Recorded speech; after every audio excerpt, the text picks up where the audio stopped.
Assalamualaikum warahmatullahi wabarakatuh. Nah, ini lagi heboh ya di sosial media, di mana pernyataan dari Prabowo yang akan mengakui negara Israel, bahkan akan membangun hubungan diplomasi dengan Israel jika Israel mengakui negara Palestina. Dan banyak netizen mengatakan dan ini tidak mungkin terjadi apa yang disampaikan Prabowo. Tidak mungkinlah Israel bakal mengakui Palestina. Dan pernyataan Prabowo ini menuai berbagai kontroversi di sosial media. Bahkan Majelis Ulama Indonesia juga angkat bicara, bahkan dari PKS juga angkat bicara seperti Hidayat Nur Wahid ya, mengatakan jangan sampai Prabowo kena tipu muslihat dari Israel. Seharusnya Prabowo tidak memberi pernyataan tersebut ya di saat Gaza sedang sekarat dan dibombardir. Seharusnya Presiden Prabowo memanfaatkan momen ini untuk menekan dukungan Indonesia kepada Palestina, bukan malah membahas pengakuan Israel.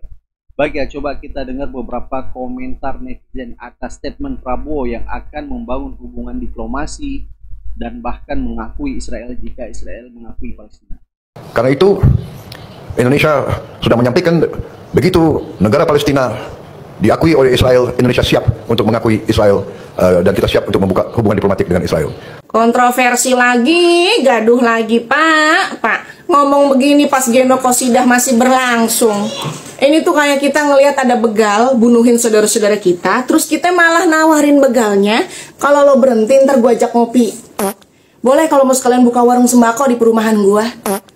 Ke begal mah kudunya kita gibeng sampai jadi dodol, bukan diajak main. Pak, orang kita melihat Palestina bukan cuma soal politik luar negeri, tapi soal nurani. Jadi tawaran buka peluang kerjasama sama penjajah, meskipun bersyarat, itu kayak bentuk pengkhianatan. Two-state solution itu apa sih? Ini simpelnya dua negara merdeka, hidup berdampingan dengan damai. Entarnya Palestina berdiri sebagai negara berdaulat, punya batas wilayah jelas sebagaimana tahun 1967, Al-Quds sebagai ibu kotanya, dan kudu dirobohin pemukiman ilegal jigongmis di tanah Palestina, termasuk kontrol penuh urusan dalam dan luar negerinya. Jadi punya militer, punya bandara, dan semua instrumen negara. Dan two state ini sebetulnya bukan hal baru, udah jadi opsi lama. Yang dukung ini tuh banyak, ada Oki, ada Turki dengan Erdogan, Pak SBY, Bu Retno, bahkan Muhammadiyah dan sekelas Kang Mas yang dulu nolak tapi sekarang udah mulai kompromi ke arah sono. Tapi ironisnya yang paling keras menolak solusi two state ini justru siapa? Justru Israel itu sendiri, guys. Mereka nolak Palestina merdeka dan kuat secara internasional. Ini si jenglot mulu yang ngegagalin, tiap mau deal-dealan. Jadi si setan emang gak pernah niat berhenti, guys, apalagi pulang, karena emang gak punya tempat pulang juga. Jadi penjajahan Israel adalah penjajahan abadi. Dan si kampret nih gak sekedar mau nguasain tanah Palestina, tapi mau ngelenyapin seluruh eksistensi rakyat Palestina. Mereka mau bumi ini bersih dari semua tetek bengek tentang Palestina. Jadi solusi dua negara itu yang gak pernah ada di kamus si setan itu sendiri. Jadi buat mereka cuma ada satu negara milik mereka. Nah, pertanyaannya, apakah kita dukung two state? Ya, meskipun ini sangat-sangat menyakitkan, kita dukung apapun yang bikin penjajahan di Palestina berakhir. Sebagaimana yang dikatakan sama Perdana Menteri Palestina, kami tentu pengen merdeka seutuhnya. Tapi saat ini yang kami punya cuma dukungan internasional untuk solusi dua negara. Jadi itu yang kami ambil. Intinya solusi dua negara bagi kami adalah temporary goal, bukan ultimate goal. Dan buat kita sebagai manusia, khususnya sebagai muslim, sekecil apapun usaha buat merdekain Palestina, mesti kita dukung dengan tetap awasin dengan ketat. Dan semua muslim yang waras punya mimpi yang sama, yaitu Palestina merdeka. Jadi jangan lelah, jangan lengah, kita terus berikan hadiah terbaik buat saudara-saudara kita di sana. Melalui Yayasan Persahabatan Islam Utsmani yang bantuannya alhamdulillah udah masuk tahap 13. Barakallahu fikum. Gue sebenarnya nggak terlalu begitu kaget maupun heran dengan pernyataan Bapak Prabowo Subianto selaku kepala negara dan sekaligus kepala pemerintahan tentang isu Palestina itu sendiri yang kayak gini. Kenapa gue nggak kaget?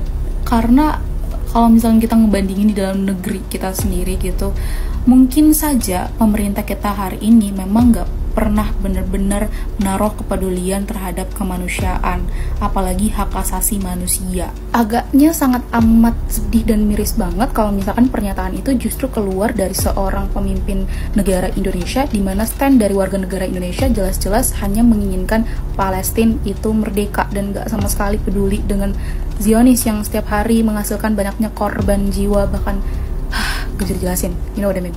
Kita pasti akan bertanya-tanya, preambul Undang-Undang Dasar 1945 kita itu dengan tegas menyatakan bahwa sesungguhnya kemerdekaan itu ialah hak segala bangsa, dan bahwa penjajahan di atas dunia harus dihapuskan karena tidak sesuai dengan peri kemanusiaan dan juga peri keadilan. Pun ini juga yang tertuang dari dalam nilai-nilai Pancasila yang seharusnya bisa menjadi pijakan utama dari seorang pemimpin negara kita. Pertanyaannya, ketika kepala negara kita menyatakan hal yang demikian, maka pertanyaannya adalah apakah dia mewakili suara siapa?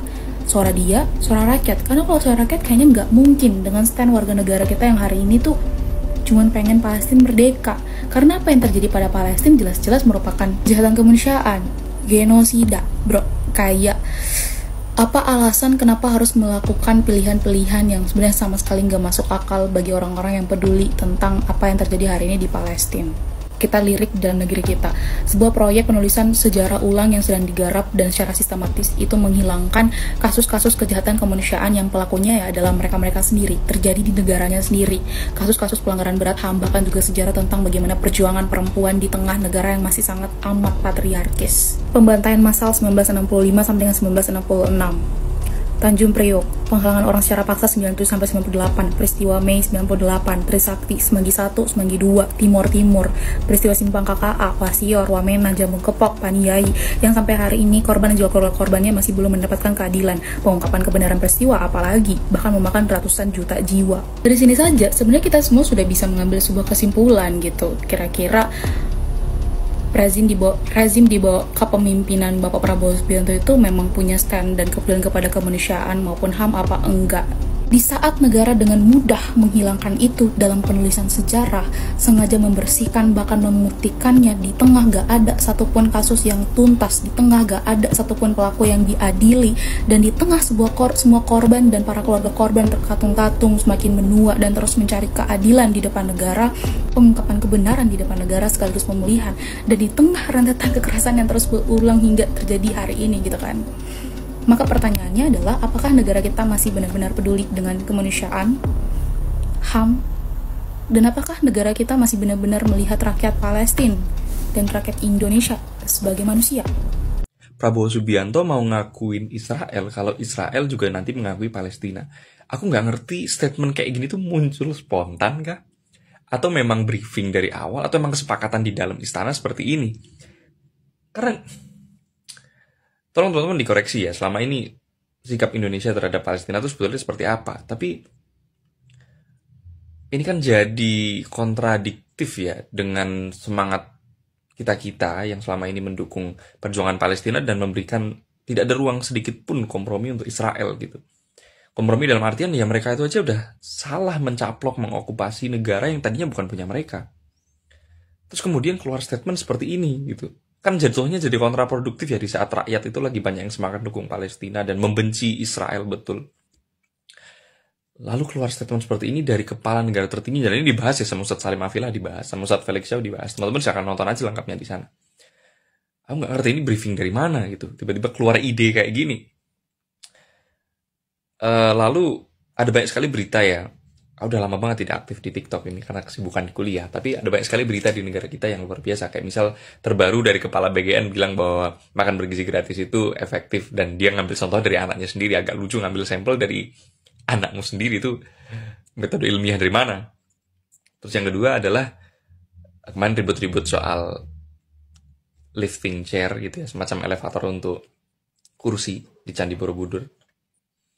Lalu macam-macam lagi ya. Ini isu-isu terakhir itu kemarin Ray Dalio sempat rame, katanya rumor keluar dari Danantara dan dia ngeposting kalimat seperti ini yang membuat kita bertanya-tanya, ada apa masalah di dalam? Atau Ray Dalio sudah tahu bahwa di Indonesia itu seringkali jabatan itu dipimpin bukan atas dasar meritokrasi, tapi atas dasar kamu temannya siapa, kamu anaknya siapa gitu, kamu di backup sama siapa.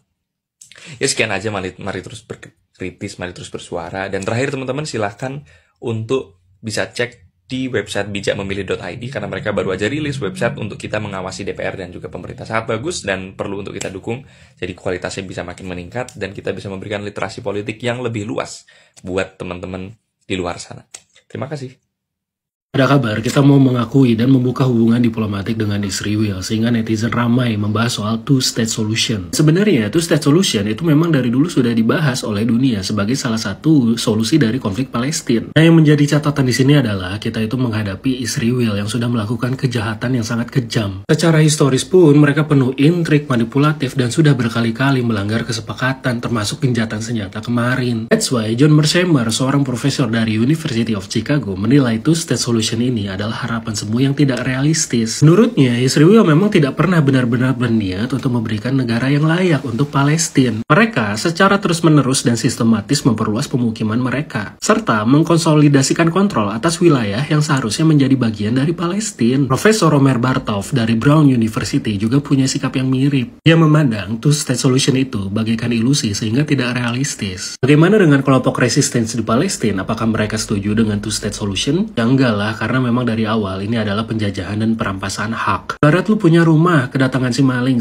merampas hak lu, bahkan menghilangkan nyawa keluarga lu sendiri. Masa solusinya bagi-bagi kamar? Tan Malaka pernah bilang, seorang tuan rumah tidak akan pernah berunding dengan maling yang menjarah rumahnya. Jadi balik lagi, apakah kita akan mengakui dan menutup mata terhadap segala kekejaman yang Israel telah lakukan? Jelas Hamas adalah biang kerok penyebab kegagalan perdamaian di sana. Di sini malah dipuja-puja kayak pahlawan. Menganggap Hamas pahlawan itu bodohnya keterlaluan. Perlu kalian tahu itu dan perlu kalian catat. Kalau Syiah saja idola kalian menganggap negara Iran itu Muslim, jadi tidak perlu keberatan kita menganggap mereka Syiah.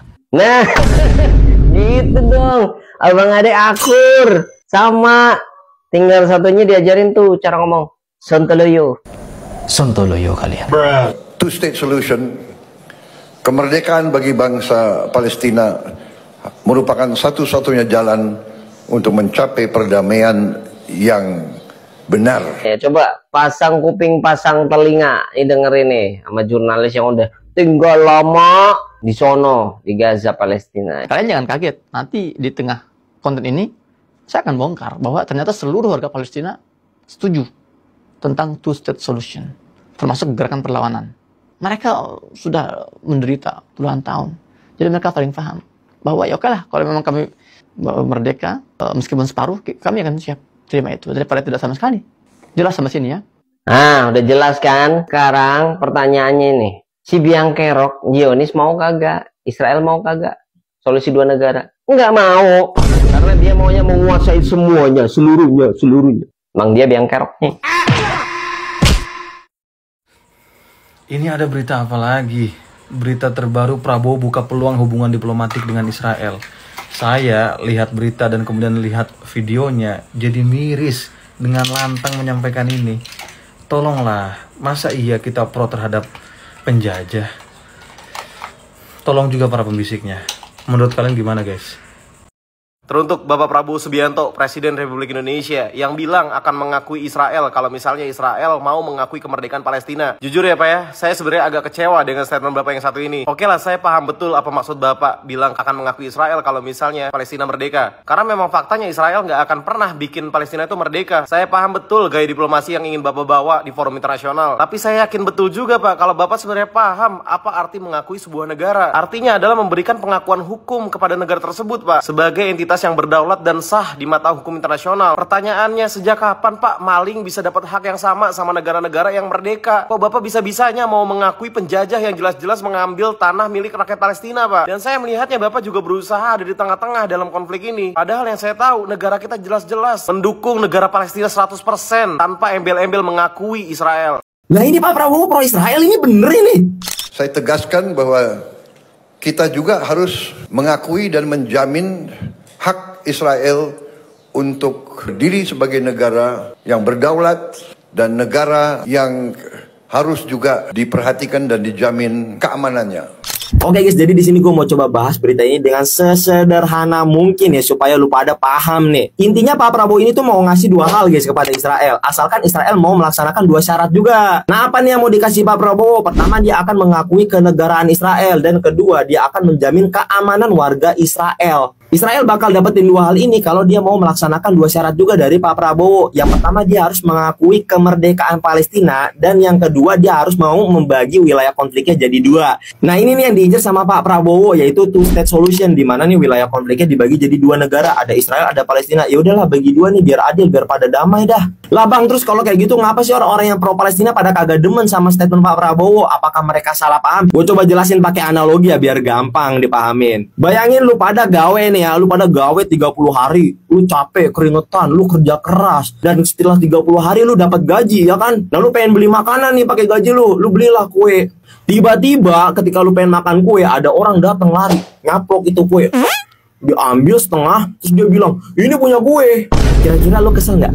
Kesel dong. Tapi entah dari mana, temen lu datang nih tiba-tiba nih. Temen lu datang, abis itu bilang gini, ya udahlah biar lu pada berdua damai, jangan pada berantem, udah bagi dua aja, yang itu jadi punya lu, yang ini jadi punya lu juga, jadi dua-duanya untung kan.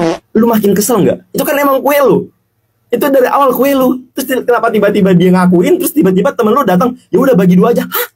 Itu kue lu bro, lu beli pakai hasil kerja keras lu, kok lu mau gitu tiba-tiba dibagi dua? Paham nggak? Gak paham, ngegoblok emang. Bener gak sih gitu? Bener gak sih?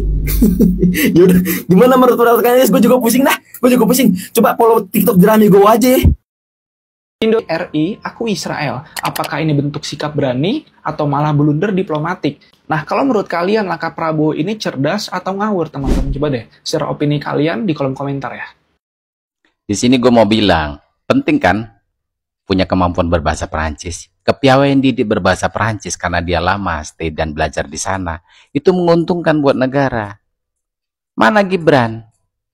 Nggak bisa, guys. Makanya dulu saya berdarah-darah 2014, 2019 membela Prabowo, membela Didit yang dikata-katain bencong lah, LGBT lah segala macam. Gua ungkap dia ngedesain interior mobil BMW saat itu. Bela-belain dari Projo yang nyerang-nyerang loh. Dan kalau Projo mau mikir, Ternak Mulyono mau mikir, inilah gunanya kepandaian intelektual, kemampuan berbahasa. Coba kalau lu nggak bisa bahasa Perancis, lu pelangak-pelongok aja, diam aja gitu. Mana Gibran sekarang? Nggak ada kan?